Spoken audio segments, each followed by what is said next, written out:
Hello everyone, welcome back for another video. So in this video I'm going to be building a walnut towel ladder. Very easy to make. You have this done within the day easy.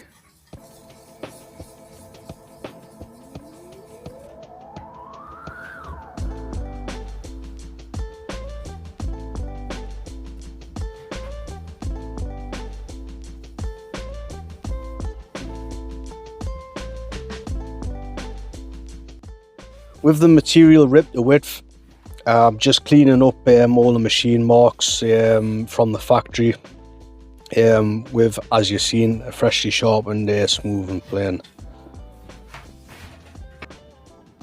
So here I'm just marking out the centre line. This is just going to help us when I drill all the holes. I then cut all the rungs to length, get everything laid out and try and decide what I wanted to do. So originally with this, I was actually going to put the four rungs in it. I decided against that simply because the bottom rung just wasn't going to be used for anything. It seemed really pointless to us to put it in. So I eventually decided to go with what you can see now. Marked out the positions and I transferred them straight across to make sure everything was going to be nice and parallel. Drilled the holes. So what you don't see here is that I actually do drill them from both sides, and this gives us a consistent drill hole. So this is the feet. The feet got marked at 70 degrees, and that's going to be 70 degrees lying against the wall. Very similar to how a ladder would be positioned on the wall, ironically.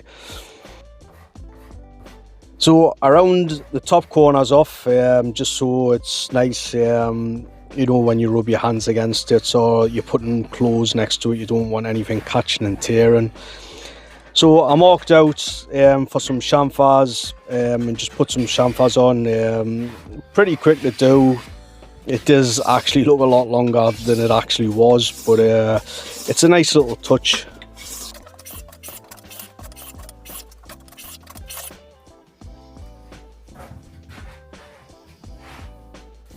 Yeah, you can just see us cleaning up the corners just to make everything uniform.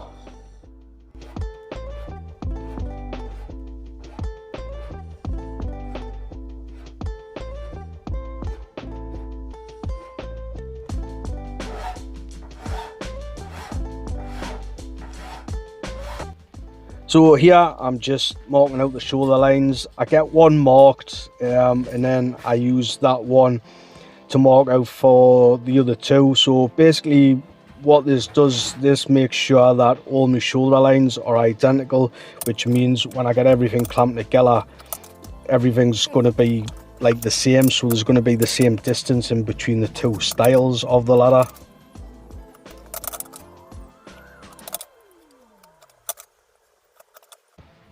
So I finished marking out.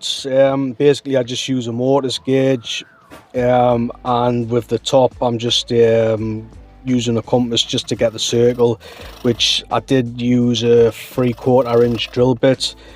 So when I started cutting them, what I actually did was started off with a square and just removed as much material as I could with the saw. Once I removed as much as I could with a saw, I just finished it up with a shinto rasp. It was actually quite quick to round these off. I went backwards and forwards just to make sure I didn't take too much off. It's always good practice when you're doing anything like this.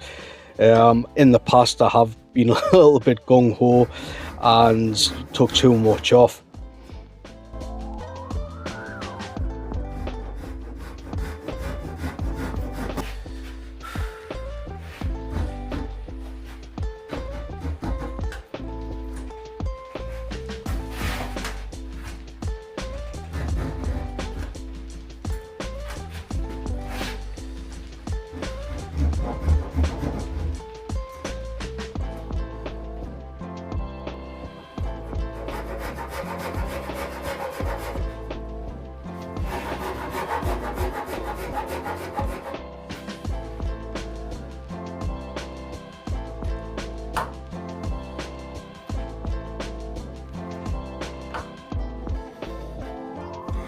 With all the mortises cut, I just follow suit with the two styles and put just a nice little chamfer on, and clean the thing up, just a light shaving. That's all it requires.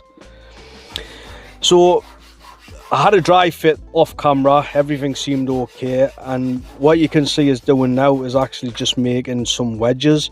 So these are just like scraps of beech I had kicking about. Ironically, just behind us you can see like scraps of beech that are going to become firewood for the winter time. So a very simple method. This is pretty much how I make wedges.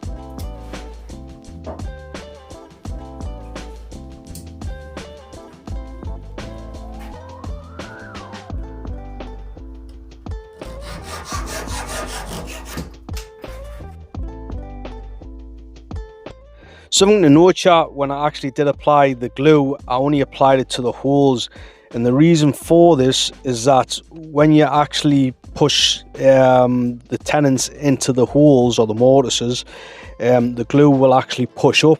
If you had had that on the tenons, or all I had that on the tenons, there would have been glue squeezed out onto the shoulders, and I would have had to go and clean all that out, which nobody wants to do really, do they?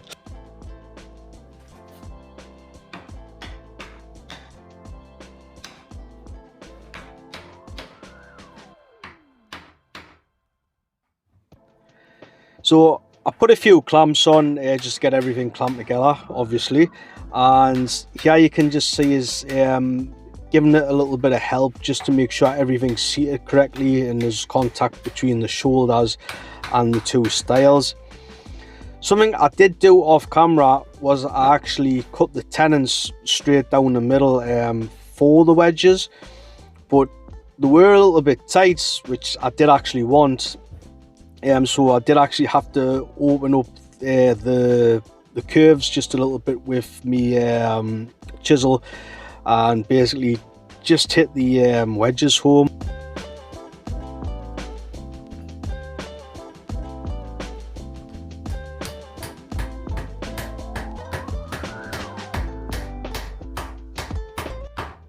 Once everything had dried, I took it to the bench and I managed to get it glued up, as you can see. Very conveniently, there's just enough room in between the legs of the bench.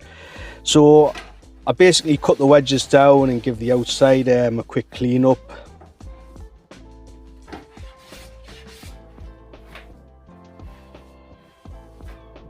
So here you can see is adding some self-adhesive rubber feet onto the ladders. This is just going to help stop the ladder from sliding out from the wall when there's some weight on it. It is actually going to be placed on carpet, so with the rubber, the carpet, it ain't going to go nowhere. I pretty much do this with all my furniture.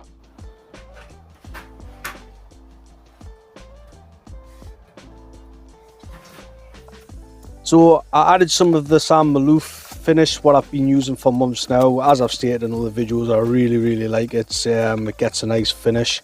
So this is probably going to end up with maybe 3 or 4 coats on it, most likely 3. I don't really see a need to put any more on it than that. It is actually quite a good finish. And that's pretty much it for this one, guys. Let us know what you think. Let us know if you would have built it differently. If anyone's got any ideas of what you'd like us to build, leave a comment as well. And until the next time, I shall see and speak to you guys later.